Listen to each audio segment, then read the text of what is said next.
Hi everyone, my name is Giselle Kowalski and I'm the digital content producer here at Texas State University.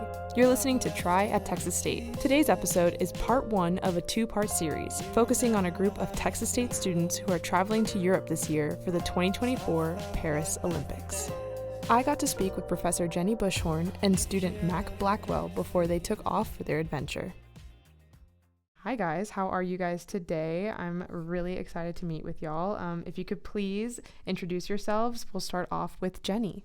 I'm Jenny Buschhorn, and I'm an associate professor of practice at Texas State in the advertising department. Awesome, and what about you, Mac? Gotcha. So my name is Mac Blackwell. I am a public relations major, senior, woo-woo, here at Texas State.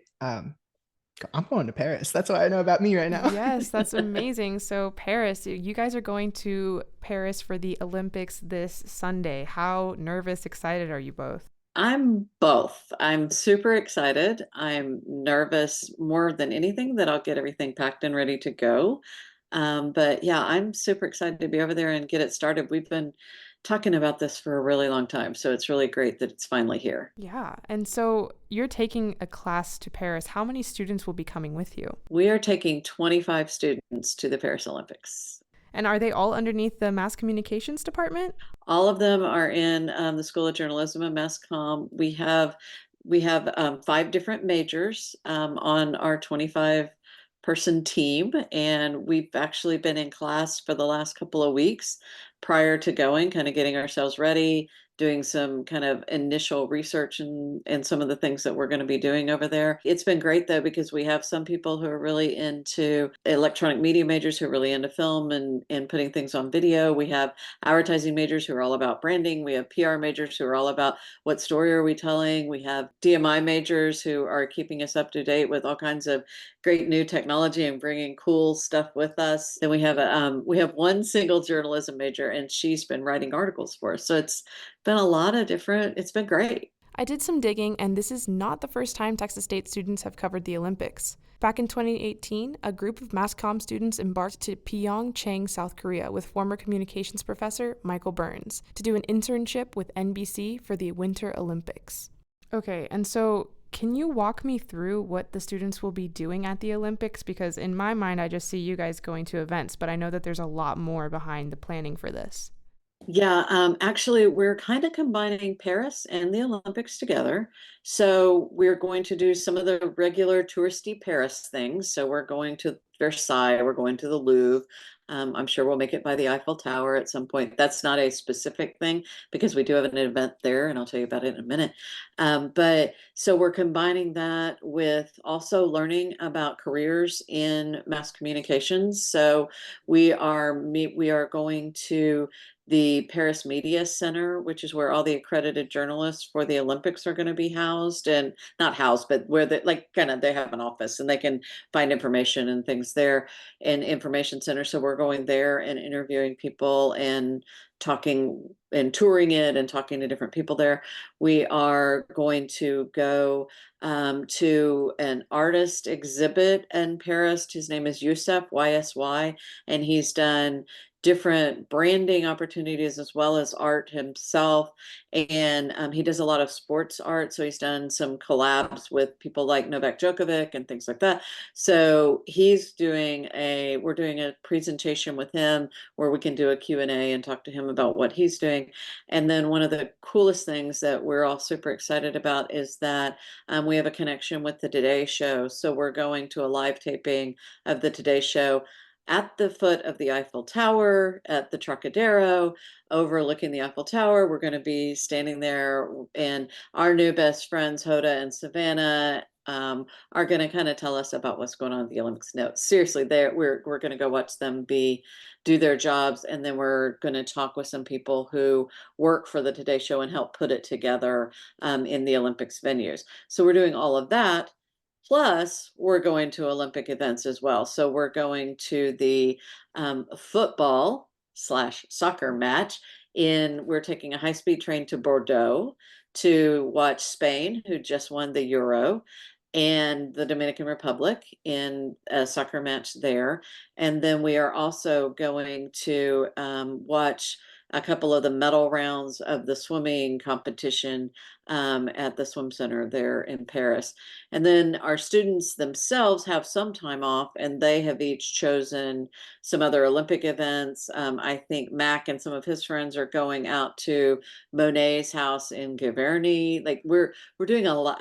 We are packing a whole lot into 12 days. 12 days. Wow. I was just about to ask from what time to what time you will be there, but that is a lot to handle It is. in just a little is. under 2 weeks. Wow.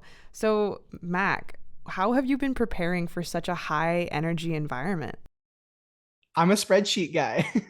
So as she was talking about like what we were doing, I have my spreadsheet with the what we're doing pulled up next door. I've been doing a lot of the planning for the groups and all that, making sure we're all on the same page. So like for the free day, I put together our trip to the Monet house, and then that group, a lot of us are also going to a night game for beach volleyball, which is directly underneath the Eiffel Tower. We're super excited about that. But as for like how I manage everything, it's spreadsheets. I take a lot of notes and I write a lot of things down. That's really exciting, and I'm very proud of you for being so organized. Whenever I travel, I am very much figure it out day of, so I would be very, very lucky if I was in your travel group. Is there a specific event, like sporting event, that you both are most excited for to see whenever you're there for those 12 days? Because I know you can't see it all, but is there one that's like piquing your interest the most? I'm very excited about the volleyball because that's something like I said, we all like sat down, we did that together because we just want to see beach volleyball. But also for the swimming, I didn't know we were doing medal rounds. That's going to be really cool, especially with all the Australia versus America beef going on right now. I want to see us win. I really want to see us win. Oh, yeah, that clip went viral. Yes. If you're at all curious, Google America versus Australia rivalry swimming or something like that in the query, and you'll see all the beef. It's kind of intense. I'm most looking forward to swimming too. We when we chose the events, we wanted to choose not only events that we thought would be high profile and things that we would really enjoy, but we also wanted to choose when we chose swimming in particular, we chose it because we thought there might be the chance that an American would win one of the medals while we were there because there are three different medals being given out the night we're at swimming. And we hoped that an American would win because we all thought about that moment of being able to watch the flag rise up and sing the national anthem, and it's just like that quintessential Olympic experience. And so that was what when we chose swimming, that's why we chose swimming. And so that's what I'm hoping for, fingers crossed, that the swimmers pull it out and we get to have that moment. So we're taking flags, we're ready to go. So Yeah, you're representing from all the way across the world. I love that. And we will be watching from back home. So, Jenny, you guys will be interacting with a lot of different cultures while you guys are out there. What's your best piece of advice for students as they navigate their way through such a intense kind of environment? I think we have said from the beginning of this program, when we started talking about it, we had two words that we are all focused on. And if you ask any of our students what our two words are, they will tell you it's patience and flexibility. Knowing that everything's not going to go right, everything's not going to be perfect. We're going to arrive late at some places. We're going to be early to some place. There's going to be a lot going on. I mean, there's supposed to be 15 million people in Paris, and we're going to be 27 of them, if you count all of us. So, knowing that, I think that's the biggest thing. We've done quite a bit of studying, Mac would probably tell you, about the differences in cultures as we're going over there. We've talked about, why people behave the way they do and how they communicate differently than we do, and how that looks and what it feels like. And quite honestly, we had an assignment where we put different students on different countries, and then they're teaching us about those countries so that we know that, for instance, Americans behave this way and French people behave that way, and these are the reasons why, so that we understand that there's a difference in cultures and we understand the reasoning behind it, and not just why are they acting so different. We are able to really look at the cultures from a different perspective, and particularly how they communicate across all the kind of media that we're looking at. Yeah, that brings me to two separate questions. It was a perfect lead in, Jenny. Mac, have you ever been abroad? I have, yes. So I've traveled quite a bit. Off the top of my head, I know I've been to Mexico, Paris, I've spent time in Italy, Spain, and England. I've But done Mac is traveling, the but never exception. France. Never France. Oh, yes, I should say very much of the exception. I know most of everyone else has not traveled before. So that's partially why I'm like, hey guys, this is what we're doing. This is who we're working with. That's awesome. Okay, so this is kind of like a good territory for you then. That's awesome. So how does the French media compare to the media that we're used to here in the US? Is there going to be like a huge difference for y'all as you're learning as mass communication students? Ooh, I'm not too sure. I haven't had a chance to look at the French version of the media. Mainly, I don't understand France. We're French, so I haven't been looking at too much. But from what I understand, in America, we have a very like superlative and very positive outlook on things. Like we don't have like a good breakfast, we had the best breakfast. The French have kind of the opposite of that. uh, Instead of saying something was the best, they'd say something isn't bad, which for us doesn't sound quite right, but for them that's the same thing. So in the media, that's kind of what I'm expecting, is to not have that same level of like superlative, everything's the very best, the very top, and just almost more relaxed, I guess, is what I'm expecting. So outside of the Olympics, are there any foods or sites that you guys are really, really pumped for? So I know there's three groups of us actually. It's like it might be the majority of us that on one of our free days have arranged to go to a fondue restaurant. They serve alcoholic beverages in little baby bottles. So I know I'm buying one of those as my my trip souvenir. I'm very excited for that. But it's France. I'm excited about the bakeries. I'm gonna go have a chocolate croissant every morning. Yeah, and for the people that would not be on the Zoom call, you are with a background of Ratatouille, which I absolutely love. You're very much like involving yourself in that French spirit. That's amazing. Ginny is too. We're coordinated. She's Oh, you a scene from the are. kitchen. This might sound like a silly question, but you guys won't be staying in the Olympic Village, will you? No, we are, we're actually staying in a 900 person capacity youth hostel in Paris, but it was described to me when I first started talking about it. It was described to me as the Ritz-Carlton of youth hostels.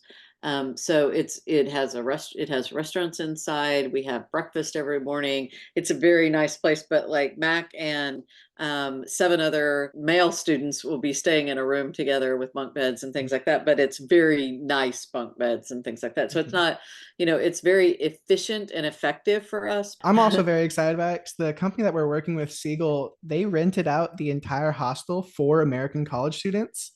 So everyone around us is going to be people like I could actually go and talk to later. In terms of networking, it's nice to know someone in France, but doesn't necessarily help me a ton. Knowing someone in America who I can hit up later is going to be actually, not would be, is going to be super cool.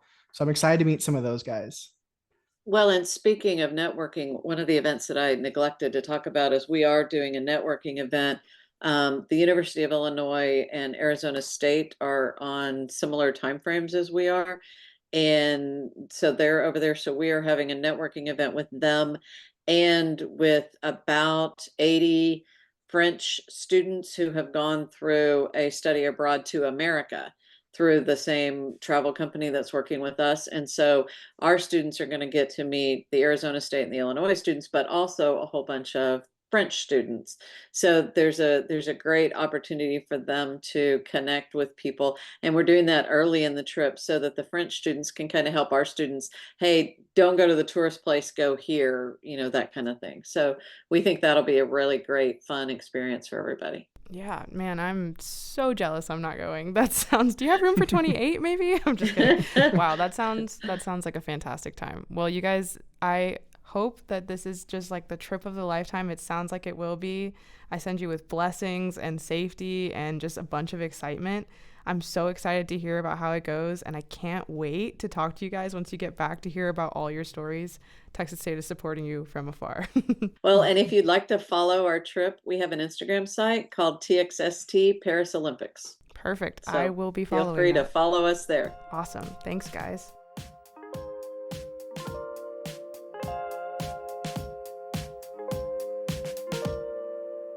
So good luck to Jenny and all the students joining her on this fantastic journey. By the time this podcast has come out, they will have already been there for a couple of days. We hope you all have been enjoying the Olympics thus far, and stay tuned for part 2. And thank you for listening to this episode of the Try at Texas State podcast. Make sure to tune in next time to learn more about something else you can try on campus at Texas State. And also, remember to follow us on our social media at TXST. This podcast is a production of the Division of Marketing and Communications at Texas State University. Podcasts appearing on the Texas State University Network represent the views of the hosts and guests, not of Texas State University.